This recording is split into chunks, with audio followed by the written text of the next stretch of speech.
tātou toi whaafitai I le tua. Mone nei fu ia wanoa o tātou maware nei a fiafi ia. O whai fu I ona tai mai se tō soifua. Ia, se mātou ola foi. O tātou wheiroa I I runga o ngefi so ta inga. Ia o wale fitu wha inu foi ma tātou whasoi da fionga wola le atua. Ia ar mea le tātou no. Fai, pen fa tonu tātou tu spa ia mo te salo nia lon tā upe lima. I whai ipasul ma wan whai mai whaafitai le atua I mea uma. Ia I lale nei a fiafi tātou patiam whaafitai le atua. Ia, o to eo dia mai tātou le nei a fiafi. Pe ano whea tu so I fua mai ia matuoro tātou toi whaidua ia. Ia whai donga le lo fatu no le atua. Whaafitai le a perivi I ngai le atua. Ia, ia I donga nganga le nei a fiafi. Tātou whamu tātou por Talanoa Talanoa le Uso. Ia, paanga ma wou fo ia Grace Recipients. Ia, whatalo whatu fo le nei a fiafi pe ia na masani ai. Tare tonu o nai manuia le nai tua le tino keriso. Le nei a fiafi, ia, matou whatasi fo I maratai tai o le karesia. Ia, por Grace Recipients Community Church ta ia Efeso Fonoti. Ia, mane to ina ia Sione Tatupu le nei a fiafi.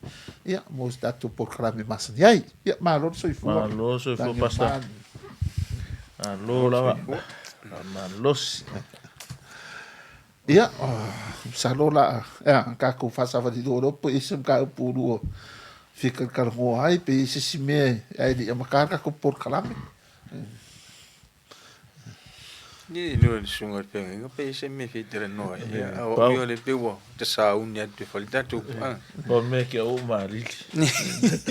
Ya pe wa de kwa pe o de fafta I fo I de tu pe no o ka ko fa kasi. No, 2 weeks.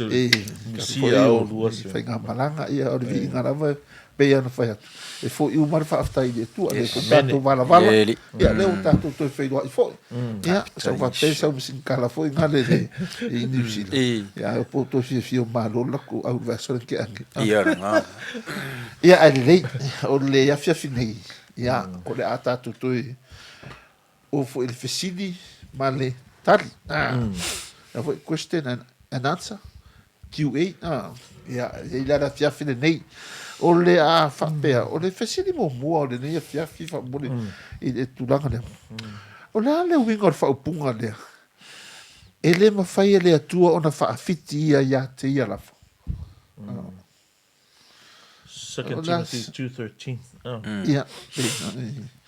La le winga, o la le whaupunga lea. Faafiti ia te ia lafa. E le. Se fa be se tu la lo tu la talia e o Ia. ne fia pasta Amara so fa pe. ia la mo lo sunga ta Ia. Ma tai mole mo si le sunga pasta le ne fi o te lo ole.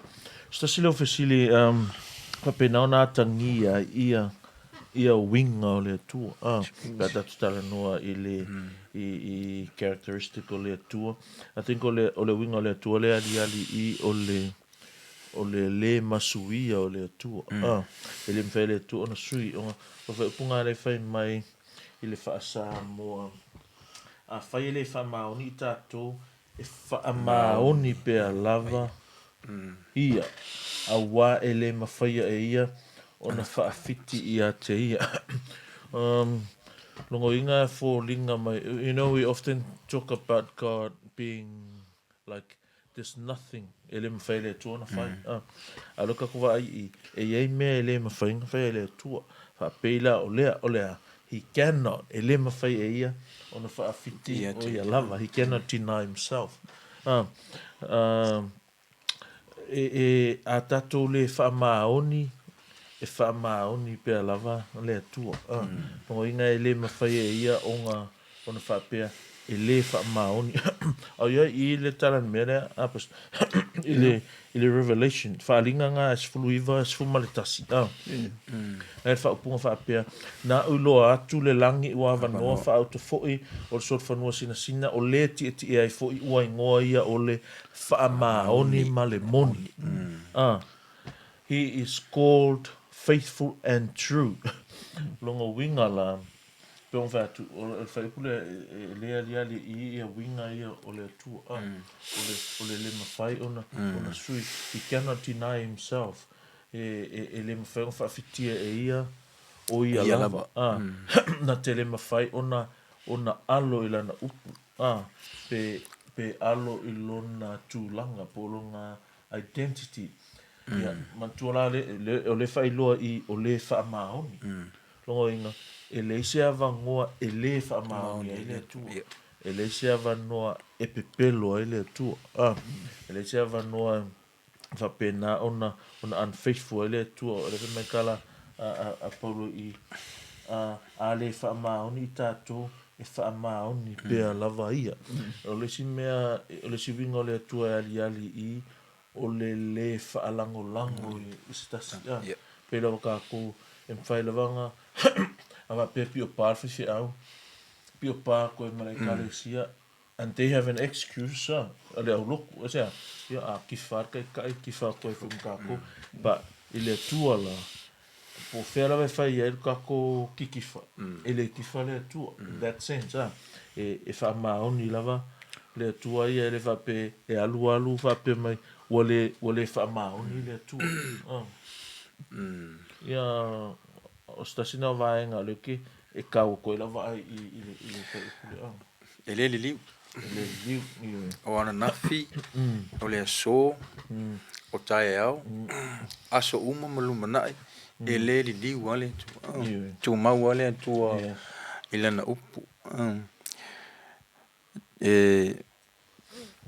so se mea apa pere ona ele tau fa maluina le tu e malu ale tu ia ole to inga mena ole le Talanoa mai A Le maoni al tangot fa maoni ale tu ia e tu to tasi ale tu ia ele sisi a tatu le fa maoni ia ole tu ia o lana ia le o na winga ia fa maoni ale tu ala tu ia pe hola a tam faltanga tai au na le tu au na ina le tu ini me fa ingata no ta tele fa ingata au ina le tu tele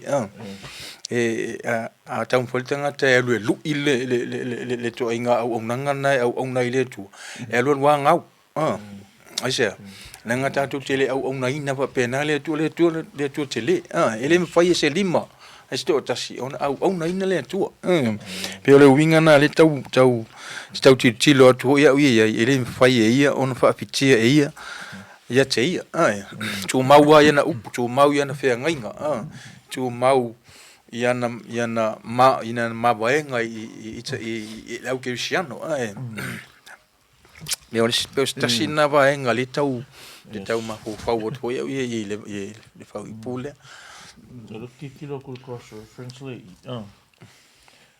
cross-reference il Numbers 23:19 le masangi tato God is not human yes that he should lie not a human being that he should change his mind alefa mai ele mafai ia ona faafiti ia te ia no ina ali my character sanga le tua ele salamo o inga ele fai mesese o tatou so skemi lava compromise e tatou ele upole tua po nkako folfolanga foi what we do is o tatou fafitia e tatou no inga o tatou le fa maon o le tua la one of the things ele mfai le tua fai o le compromise o lana upu na ia fetalai e tau sisi fo ia I ana folfolanga so o lon kau sisi langa ilana upupo o ana folfolanga e lalo o le faamalu lea o le mafai e ia ona faafiti ia te ia winga fo nga le po se fa kai ana o sanga meu o po se ka upu po se kula fongo o mga fai ya ke wa ko pe ya fa nga isi fo nga le pe le oranga le ko ke ola ya le ko po ka ika fa kula fo ka va ko ya fa nga ka koroka ko su na ya e di fa pengana le ko o le ko olang kula fo wa olang finga nga lo nga ku ma pe ya se fa pengana le be ka u fa me ana pili fo ya nga ole tua lava e yaile e qualify manga va amat tau ia le title le ma le whaapunga le a Paulo whame ele mwhai le tuona whaafitia te ia lava. I say because he is God. Only God can do that. O yo le tua whame whaapunga suiva in Numbers 23 whame God is not human. That why God can do that. That's why only God ele mawhainga deny himself.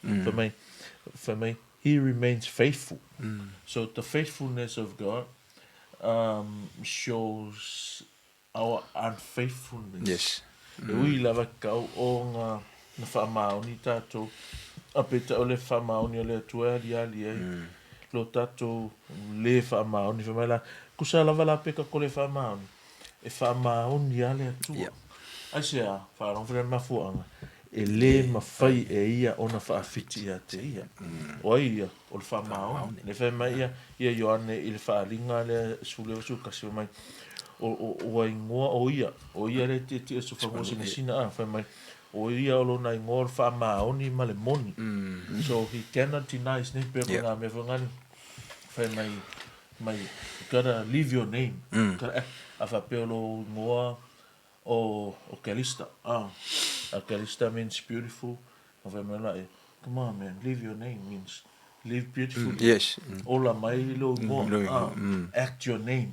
Ila Jesus' name is cannot deny himself. His name is Famaoni and Moni. You gotta leave eola o ia Famaoni, eola ile Moni, o ia le upu Moni, ele mawhainga pelo le upu, ele mawhainga le Famaoni. O longa ingoa, na whameroa i o leo Paulo. Peka koe pio pā. E whamaoni lava le tua. Peka ke le whamaoni a. E whamaoni a le tua. Asea, mafuanga ngā, le ngai le mwhai e ia o ngā whaafiti o ia lava. He cannot deny himself. Pei so longa mariu. E le i koe whaafiti a longa mariu. Mea whakaua longa mariu. O ngā mea nā le koe ngā peo mele kau ki kiro koe whainga whiawhine whapuara. Wai, o le mea o langa whinga ngalo iei. E isi vai nga hui o le talo juspa ia pe huringa me le fea i me ele tua. Pe o le whitwhilia o... Ois. O le whitwhilia o isi ai, whitwhilia tamarona lua ele whitwhilia tamamatua. Pe ilo whitwhilia o ia kopo ele whitwhilia e sau. E tau te wha mai ia pe o le watu fo ino fo ia nu ia. Tutuli e se tangatala na ia ai no fo isala elu nu ia. E pule ale tu. Pe o desina me o le te tilo ia. O tatu mama fau ia. So ele e fea me le ali. Mafala. I meti beva pela o eskanga kanana. Yeah, that's right. Ai o mai ia isala e whakeka pela ke mingi. O la fai la ka como se ele se me ka o isala ele se nation. E ka o isala I found my follow. That's really true. But what me true oi o lo kuspa ia. Am kala kuspa mai o no o le tua. A fe mai ia ka kala mala fa. Ele se nation ka o isala ele se ko ka o isala o le no nga fa ele tua. Mai lo la ia le mai o ka ngone ko kulis ka ka ia mai. Mai ku. And the whole thing e ki kilo. It's so unfair. Yes. I tatou maka whaatanga Ka konga la ngono ma po. Ai mea ngā ka o le grace o le grace. Mea ngā ta o le alofa tu no. Me whanga whai ngoi ka koe ka le sia. Grace recipients. Because it's unfair. It's unfair i ka kuwa ai. Wa whai tatou matau unga le alofa tu no le atua. So what is fair then? O le fair. Ka koe o me se ori. That's judgment. Yes. But God intervened. Wa lofa tu no mai le tua. Le lau ka feo lai. Fa la inga ka ku ka feo ka o le langi wai. O le lofa tu no le tua le lofa fua o le tua. I want to read this cross reference again. Ile Roma kolu fa upu tolu. For my what if some were unfaithful? Will their unfaithfulness nullify God's faithfulness? La fasa mo ngai Roma tolu. My what if son Roma tolu Roma kofa upu tolu. Chris reference Tolu pa tolu. A fa pefea. A fai ngole fa maoni nisi. Pe fa le anga ina e le fa maoni o le atua I lo lato le fa maoni. And that's the rhetorical question. The answer is no. E fa le anga e fa ale fa maoni kako e kencho e le anga e fa maoni le tune e fa maoni lava le. So I think ole wingala ngal kala kusema fsile pasta. Pole ale wingole fa punga. Ole winganga ole le masuia ole fa maoni le tua. Fa maoni lava le tua. Ole ape on fa tu o se fa ipumanga yanga. E lango ia le characteristic le ole tua. Ole le masuia ole tua. Le sui le tua. Pe sa ngo e su to ina. Ele suia on na le so e ol fava va tu ma pelanga ele tu e fa maun la coisa scu do pode faafiti leva o de tua e fa maun pode ala fa maun ele ku ma o de tua de liu tu ma alo e pode ia pode falar o que ele foi I ka ko sili longa dua fo se ma sangi o mai ka pe o pule la poskolo la na minga sa wanga fo la poskolo le fa pe ta mafai ina ia avea o tu ma le o fia mai ai dia tu então fa ia avea o tu I think no pluralize it we apast ia e fa upunga ina ia avea o tu ma le o fia mai ai dia tu e tu Timothy de Luas Fulima it's Timothy ma ia e tama fai ina ia avea oe ma le ua fia ma ia i le tua o le whainga luenga le se mea mai na te tala e tonuina le upu moni o la fsila pasta o le o le sina avoe o le upu ngā tama fai ina ia avea oe ma le ua fia ma ia i le tua kusia ia avea oe e fia me le tua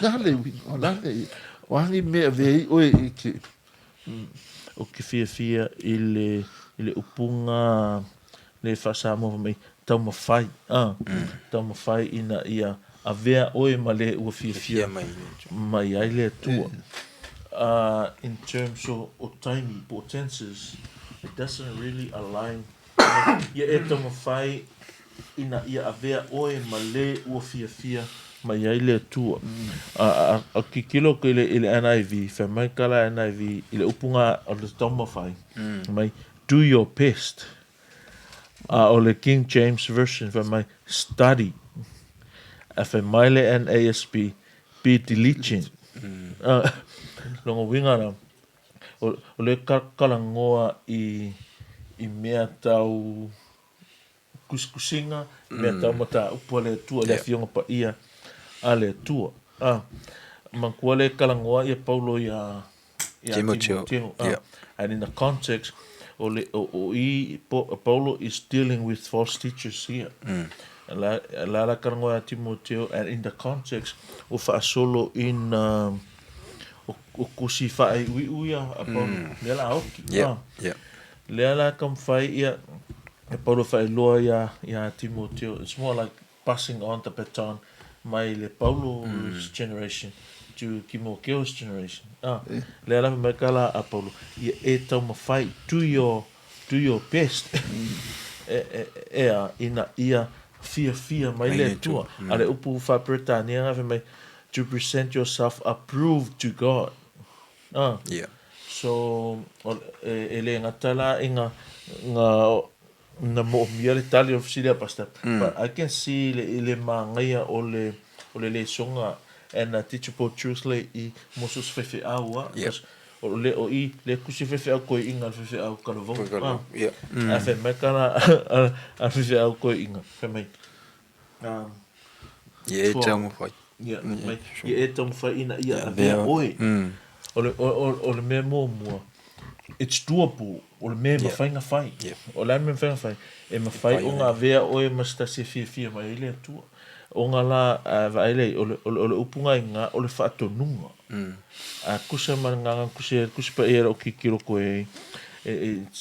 O le whaatonunga la e whai i le koe nganga fo i le la e urgent. Kusa mai Paulo. Do it now.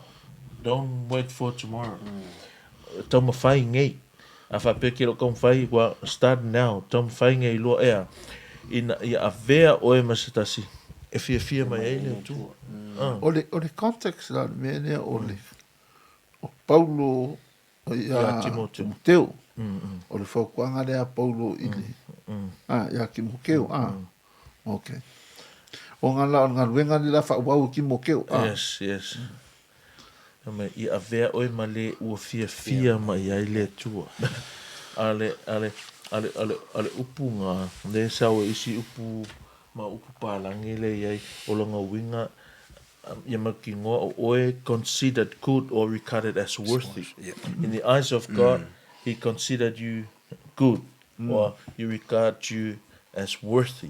Ngo inga ko inga mea funga le o le si mea ma lia I ole mana onga reo polo ma whaka onga reo polo. It became a goal ia Timoteo. O wa vea ma sini o le olanga whewhi au Timoteo. O inga o le anse au onga mo kako whewhi au ma ko inga o le karesia. Ia whai kako matangata e whaafia I le tua. Not people. E reo whai mekara Paulo. Try your best to present yourself approved to people. No, it says present yourself approved by God. To God. Because there's possibility and there's a chance. It's tempting. Mo whaiwhi au makako o na whaia mea ina ia fia mai tangata. Ale mangingo I o le fia mai le tua. O le whainga kāanga ngā sao se whaiwhi au le mea lea o ngā e mwhai anga le o fia mai le tua pa no one knows. O ngā kako maranga pa ia lala ngā keiloa. Al whaingo fia mwhaso so ina tātou ina e fia mai tangata. Wala kau ke wā ai koe. La kau ke wha alongo. Kau ke fia manga o le kala avi. Se o se whawhi au ngon le lei. A silia kule ingo sia. I le whai. Vavere whai punga e lua. Maka punga e lua whai koe e tolu. Mai. O le nei, ia e ona sai mea tinga ai, whapei o stangata tau le lei a keriso. But I like the English. Ka mai the English for me. Join with me in suffering like a good soldier of Christ Jesus. Lono winga. O vaenga o manga ia I tātou I le o langa tau mwhai whawhia le li. O lea, e safa. E safa whapeo stangata tau le lei a keriso Yesu. It's not easy. Ele whaingo fie. Mea ngā e se loka popole ai I le gospel, I le siku ai ngā kara leila o lau, le ken whaingoa kako le prosperity gospel. So you preach the prosperity gospel and everyone come to church because they want to be prosperous. Ina ia whamanu ia ina. Whiko ai rora em whenka, whoringa rola ia lea. No, this is not what I came for. E roi mele lenga o sawe. But the thing is, ia e loa, being a Christian, whamakala Yesu, e inosia, e sawa aina o tō, ona oa, ona o lo ngoa, mera la ia. E le sili atu se au ona nai lona matai. A whapeng sawa inga makai, sawa inga fo ele. Mai lola ia leo sila pasta nea fiafi mai. O le ale winga o le sau noanga apostolo. Tau mawhai na ia avea oe ma le ua fia ma ia ele atua. Longa winga. You gotta do something. Ina ia fia ma ia ele atua. Whai se mea e prove ai. Whai se mea te iloa ai. O ngā iai oe ile whainga o le whina ngalo o le atua. O le sau o le whai tau mai ia e tau mawhai. Sa tau mawhai pia pau. fai le me le Yes. awange ma salo awange ya alo me polu ia tau mafai si fia le I lo le polu le fai ngata o ngaluenga e mala hu kala vo kama am se pika pi o le Timoteo Kai si. ya Que ela ngong mel si la. Ya cara boa que me ya man me anga ko fa ki fonga e manga il me ngo de fa punga mai ina ia avea oi pe da kasi la cara pe sa kusala o la fa ya paulo o na fa ya Timoteo longa la o wingo nga me o le nga wenga de la fa nga ki moki e o fa vivi ia haka Yes.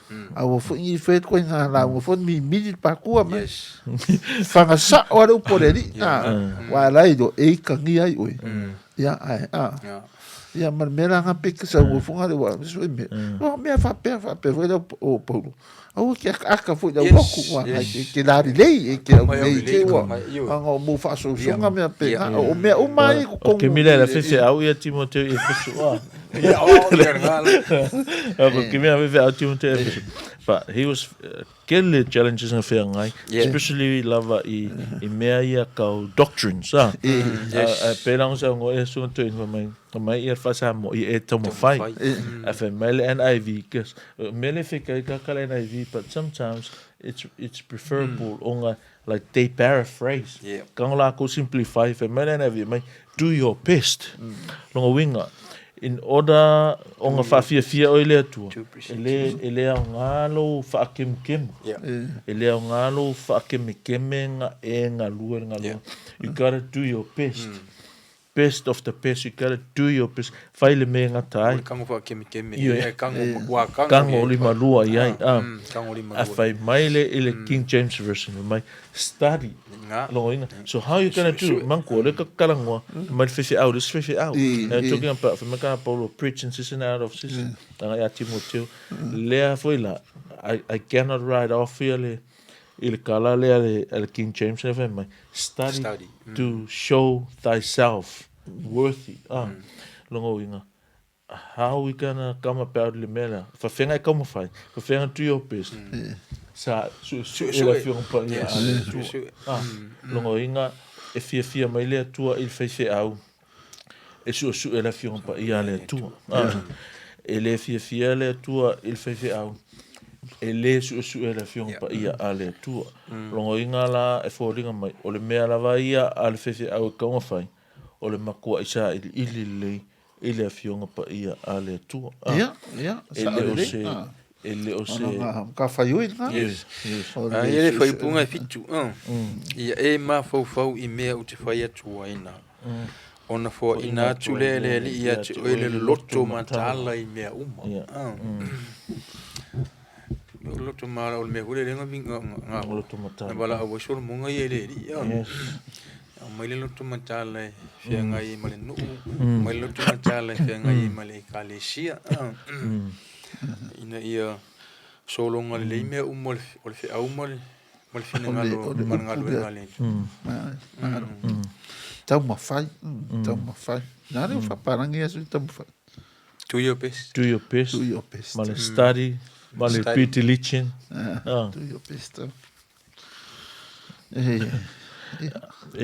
avela ele popole ia Timoteo pe fia tangata pele ai e ui lava ngai ai se tulang va penga o longa fa moe ia approve mai ele tua kusa ko nga me fungale when you have a project fa nga pe o fa se fale a morong fale a fa penga ke lo la sa o le fale tu sa mai ai nga al tula fono a saula pasifale e ke le popoli asia ang fai o tu sa markura benga la muli mai fai mai e fai upula vanga fai mai ia le ai se me mai a fa pela nga ilo nga fa ka fulu nga fai male sa nga fai e ke ma pe a sau le pasifale pe me vanga pe or ka suenga umang fai suenga e kongi la suenga ava pela ke lo ava pela e ke alo fatfai au ava ai koe makanga au me langa fai e ke ma il fai au se ke ma langa lai pelo me langa fai pe ke fa pengale le mele o kanga kai e fa pena ona Le fa mau. Iyo. Le fa mau ngi nga wenga langa fai. Wa le ka nga lu fai ka lang kuspai. A wo le fai. Yes. Ya, o sa urula ia la se singa sa u ka ke le fa le ko kwa. Ko nga me fu nga le wa por ko ai po a ko a. O ka polo e fai ka kuspai. Yeah, mo fusi nga ngo exercise but this is your priority. Yes. Ole study fa mai ia King James study. Ia fia mai le tu so o kanga kala I le ka ke vai ko fia mai le tu pe ka ke va ai se le sung o tangata ele se me mai ia mo tangata nga ke vai tu ni Ko sala e le fesili nge fia wa le pe ya nga isa o fesili ia de va au pe po na ai o apalai me mo le tangata krisiano po la ko nga fesili na me fia mai de ko ya o ko mo le po ke wa ka krisiano ai ya That's general question up. Wa pe fodi nga mai o fesili le ko kan mo le fia fingi o le fau ko inga nga benga le conte ya okay do e fo ko nga si fa pe e fai mo ka kisiang para me fia me tu o ka wa mi ko nginga ia fa me o la me fia me de ko ya ro e ka wa mi ko nginga o ka me mo mo wa ka wa mi ko nginga fia me no le ko ya e le ke ya fia me de ko e ke fa mai na fa ala fa mai na mo fa mai pe a fo ile ia fa ya ku le o ko mai o fo ile ku la ngor fisi ma le ku sara o fa ma no sia Paulo fo ia o fa i nga Paulo mo ki mo ke o wale ve ngor ngal ia ma lo la fa so ma lo fo ile se so de pe o mai ofisi do le fini va bien il a ka coffee fa lang o eso ia oi se le ai la fa umana la ofisi buri ne ako mano lo ni fia ka o ke se si va ole mai vai tonuina ole upumoni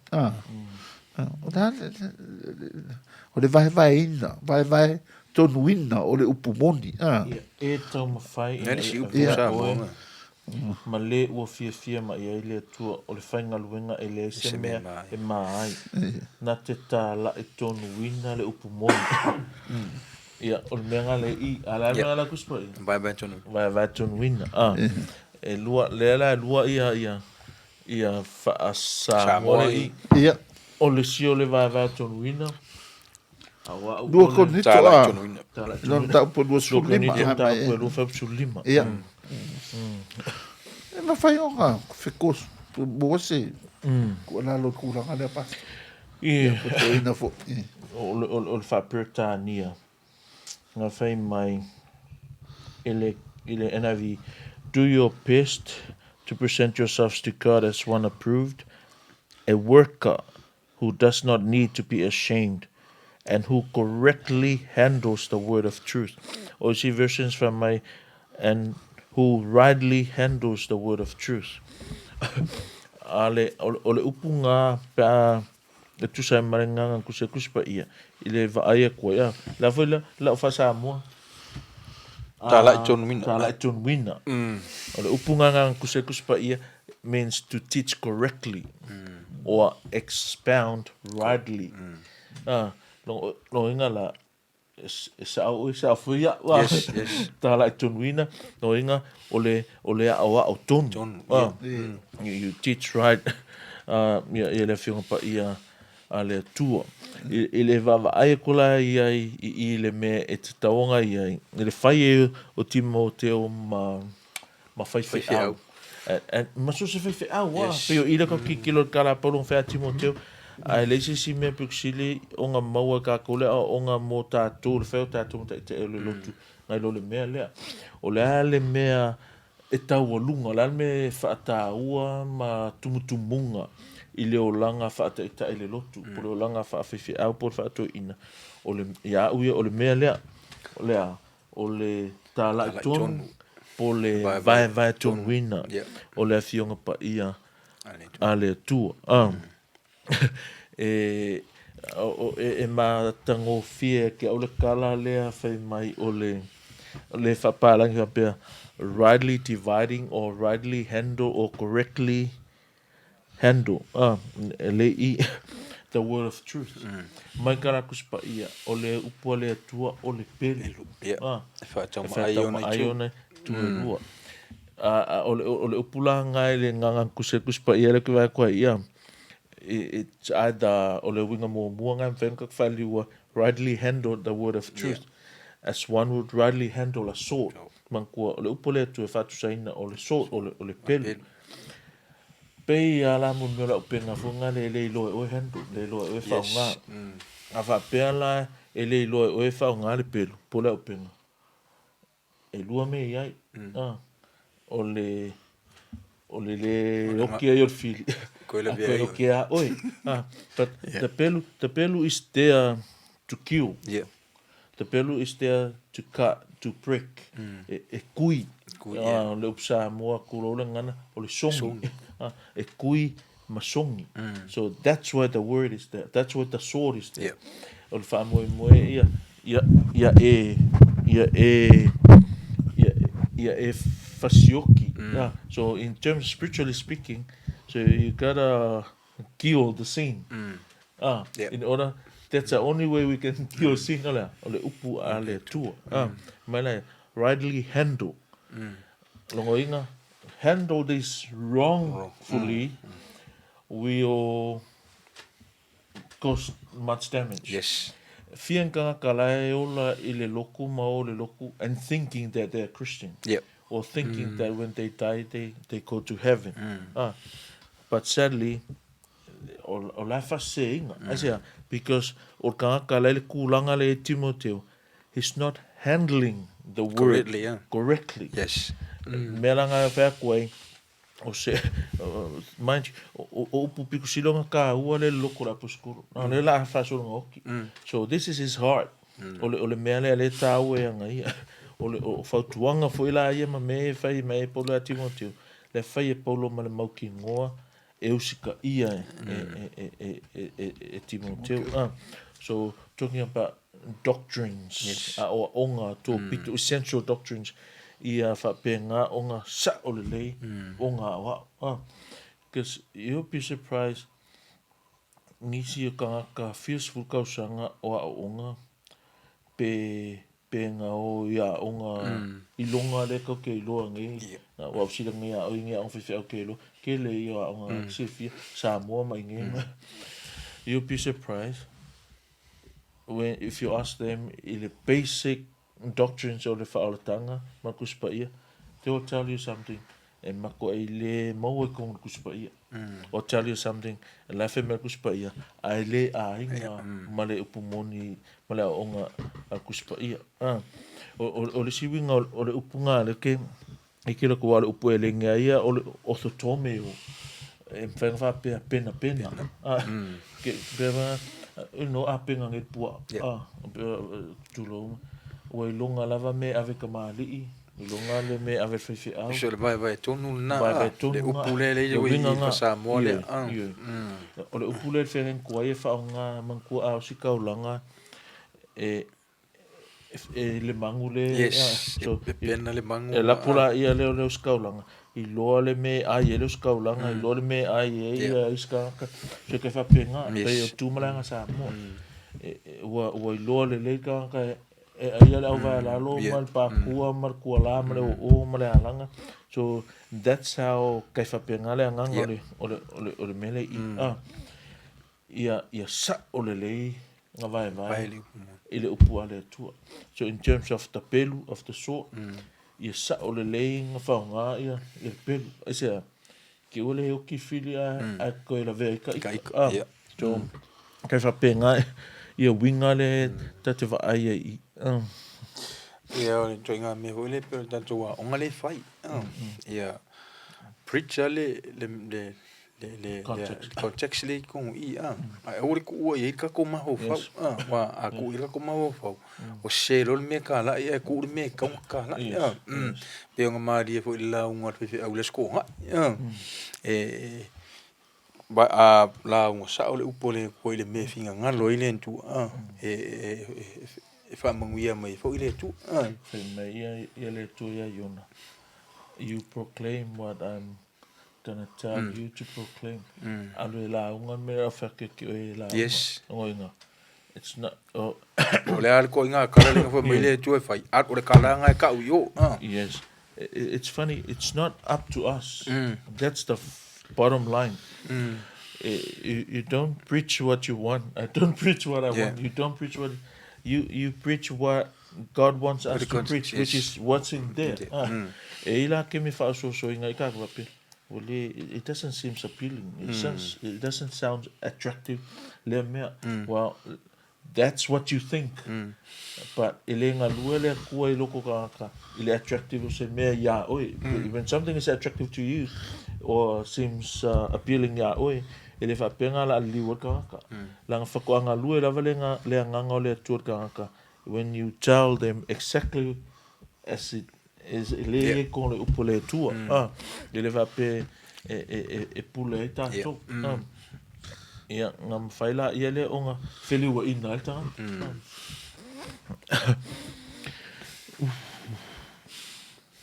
Mano faso. O mano le mai to no fo igual ka wanga de vai ina to no fio ngale. Ka wo fo ngale o ngai fo vai ka uma me o ia fo ia o onga kuspa ia.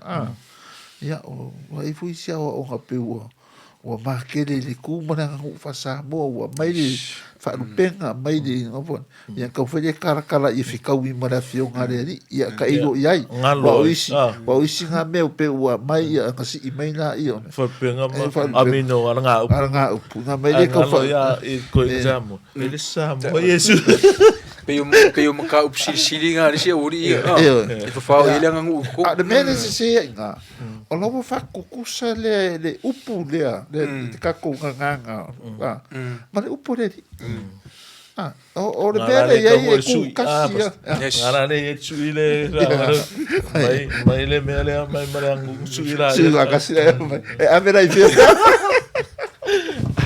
e o penga mena pa ki kilo le o ka fa ki kenga mai fungale o le fionga ia le ku kasia. I want to ask you two a question. Pastor Manasunate. Se rightly dividing or correctly handle o le upole tu le mea lea ka me ngare le o fa ku ya o pe fa so mo e fa o la o ala interpreting o la o le interpreting it's like pula o la interpretation pula o la interpretation pula ngai la ngai interpretation o la silila se rightly handling or correctly handling of the word of God lenga Yo. Amen. Kwa kari ia kwa kai. Yo na mina isi ai. O le skula fongo aulo o kako maka pure fais o le menerics. The passage always have one meaning. So we might be able to find it or discover it, or we might not. But it doesn't make it two meanings. Kasi ale winga. Pelan mera ka konfe ka kalango ele afia file nei. Mera ka kikilo ele alu pe fa lu ngia le mafo fo pol. Kasi mera mga polo a Timoteo. Ola handle it rightly. Ele ya ngi si me au ka fangi. So pera ka fa penga ele winga o le tala le kalango ia polo I. Wale mon menga le kupungi pela le menga vesi ile mele ile okay marriages me na so o I ka atheist mal okay ile iulus falsa o lo fa liu ka kuspa yes a whaliwa la ka mare mea lai, la whikau I malako. Mea ngare, e alo whale atua I tangata uma. Of course, alo whale atua tangata. Al ponga ngā, o lea kua ngare alo whi tangata uma. Lea kuwa ngare kongia la koe se. I le leu ska. Handle rightly, like, correctly. Ka ua kele mai ngale mai. Ka ua kele ai. O le me kon fai de ho ngelo melo ngi kon fai. E mai de Yesu ele vok mai si. Isi kar ko de ai ku ka sei su yo yo. Ko na me fa pe. Ya va la ko na me ye ko I mara mala mala de fio ka de. Yo va pai ka mo. Because that's the thing, on me ngā leo mai e ngi I le rotu ma ka me wanga le pule a kakai I le me whaloa ia, e le upole tua. E pule a kakai le whawinga inga. Be huli le technique ngā kale upu. Ngā makua I hapesoli o lana unga ka. Wai ngā menga le whaunga isi po I ko kelinga laka I e ka le si ema. E le o sao. Yes, o le si mea o le kaumwhai e whaunga le tūmaleanga I aso ngei I e poleanga nguu. E whare liwa le spa ia whakuskusa mai. E kau e tangata le lipro. E le mea ngā. Whakika ingala le ke ai kuai I le pela ma kai vonga le fiku mua mua. Le ve mai judge not that you be not judged. Awa te whamsingo atu. Nene I whamsingo ina oi. Ia whamei lola ia lea. Kusa whoringa lola ia lea a whape wa. O le kako loko maskanga ka na alua na club I po masau loko. A wale a skala whai o ngā la wheme. Ngā la wheme judge not. But that's not what the Bible says. E lo wheme o ki whamasingo. Whamasingo. Al mera me o ki whamasingo nei whamasingo ina oi. O le winga rau kala. Ai loa e le whikau, ai loa le fua ngā la whamasingo, ai ke le whinga whamasingo e se si oi. Don't whamasingo. But e le whape me o ki whamasingo. Whamasingo. I le fua ke I loa. E karia fwe o e pia whamasingo e le ska. O le ala whae ku e. Ngaro alo mai ngō ngā mai sauari e whaunga o I. There's nothing wrong with that. Asia, you have the right to do that. Lenga ko e vanga luku. And also, you're not doing the same thing. So, pe ke whape ngā I le mele I le ko kalango le handle le lei. Le vai tonu ina le whiongpa ia a le tua. Ya mo ale me o ko whamsingo ama o so pe wala fe ngā le si na fe ngā wala voi o me voi la fe o la voi ki vai ya ngā la fe ala ya la fe whakong mai o le pisos for my teach I mean judge my test of tofo ya ngā pe mai le tua ka ko si va le sko ia o ke le bueno fe me ya ia no sano le o wa ko wa ka ka le mai ar fa ka ki anga le fo va nga le vai na ton wino le upumoni e se si ko fa popo bi se si me ko fi ad ina ko ngode o le si me ne ka o le upore ia de ka ngo so e me se ka ko ka si anga le o ngode ko me le o le contradicto le upupo ia mo kwa I fa ka o ko foi e le mafai o ngafike ha ila fionga le longa fike nga I longa ele me le se ka fai ka e fo me ia se pe ko fa la o ke le me ka pule wa keren ka ko karmoinga ha nga ko fa manga o isi me o lo ki lo fanga nga peila ia la se la fionga le ale no e makua I sa o le leila fionga le ia me fa ka ki a pe ia le vai ka ko vai nga ma ia pe o le singa ko la ki lo po I o ka ko ia I me le vai nga tonu ina ala fionga o la le so le vai nga na wa sa ngo sa veli ia me eta wa ia le tele o tools o ie te tilo ia wai o le ngana na tu se tu spa ia le to tele tanga te mamla malnan na sei ba nga tanga wa o ngai be vorana e tele ina se ta i fa mama mai ngol tu spa ia ona I upu ele Ele kalanga pa fela el fe au porta ta ve me o ia ngala kuspa ia wala vala kuspa wala so vida ngala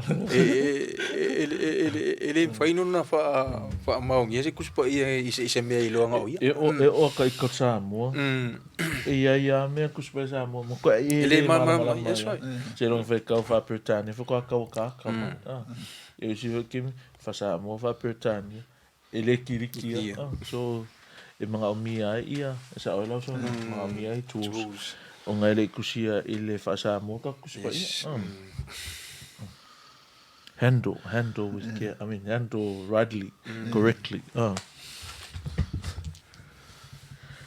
si okay dole o maku ele si me pa se pangal mero ulo io le songa manga ia le mo so fa la unga mo so fa fe au awal fa ta alunga ia lau mafkanga mana kuspa ia lenga kanga take it as it is God's word ia mo ki ngoa ole taimi makala lo fofonga talanoa atu make sure that is what the Bible says awanga na fule upula kako awanga I kuanyo manatu awanga ACG awana keep it in its context and exegete it.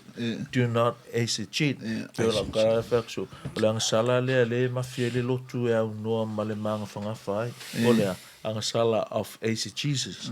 Like we read and then bring all our ideas into the passage.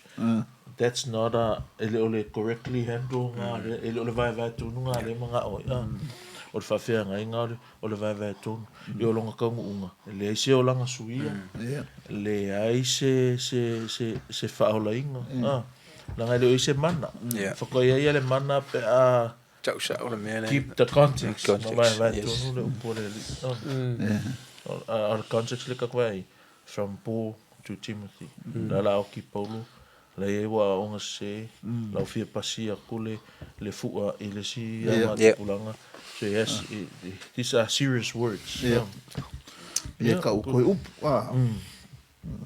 Uli so na me ele tanga tsa le pasi le lotu ilona tali mana ya ko le tusile mai o po fa malu si awe ola tali o se tanga tsa ko le wala tena matua a me sa ko inga luenga ta tu ye ne Oluna ngale ole tu ole tusira timu na tarifa le Adio vai kami vai fale po fa ko nga ma oi vai se ku pedele kali me va le ko kulia ko le so no ale no me ya su wale ve me tamala tali because I'm not saying that afifi outcome I'm not saying yang sala afifi ole kali ale me vungale o fai mo ki ngoa pero afifi out my son has to be the next person I don't think that's the right thing to do but my le afifi out ilunga kali falenga pero o ko inga kali falenga ele fa per la le o fa fer per va a wale ko lo ka kali afifi nothing wrong with that al ko nga me vungale o fai fa nga o maloa my son my grandson or my other son Iya, mafai ala e pese me koki ngona eka. Pese lo kora o pan. Eu vou na meia pego opção quando me deu que eu cupia. Venha me falar, se eu me escolho cupia faz com fia faz quando me faz.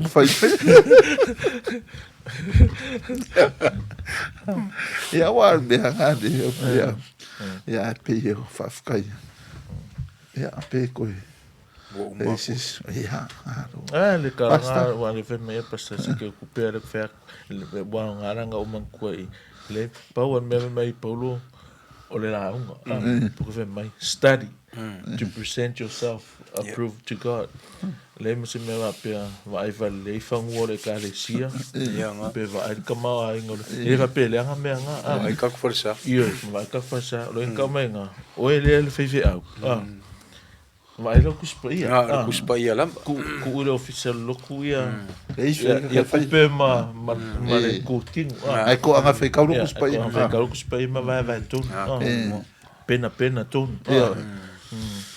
O feo lo fai ai la o fiele la vengon me.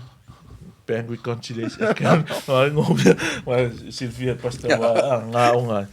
Ia mea penga. Me ngā landangi. Leo fa mea pauru a ki mokio. Mai reu. O le mea le fia mai le kua o ngā o ngā le whai laf mamua e mai reu. Ia, lo. Ia, okay, no le ua o mai kawakua. Moa nama fwoi makuranga leni a fia fwoi i fasini fwoi makuranga e. Ia, o le nganga e fwoi ni fia fi mori a kule ngangar whafkai. No sunga whawhainga. Ia, so ino le karesia. Ngia fiafi. Whaftai fwoi o le whamamanga fwoi mawawai na tonu la fionga le. Ia, whai fwoi tatou whasoa i lunga i tatou paanga ma tatou wo. Ia, o te talo ia, whamanuia le tua. Ngā ruru ai. Tu sai morong fingaro, mo pen na uma la sunga. Tai.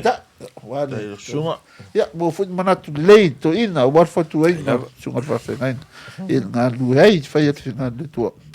Ia, o se tala muri na nei a fiafi. Au te tari tonu. Ia. Mula, ke rua resi si, mata upu. Ia, o tatonu, ia o le, whaiunga ngā o le, Talanoa le Uso nei a fiafi. Ia, whamaruru atu fo, ia, whai fo isi, whamtalanga ua la loa. Stou fo i, whanonglongo, ia, maharu ia, wharo to fingaro, wharo le tua, au te tari tonu. A ese fisiri, ia, awa ngoa fo i vini mai, kako kakarangoa. Ia, au te tono le whaiunga ngā rupotara mele nei a fiafi tanos. Whamanuia le atua i lo roto. Amen. No.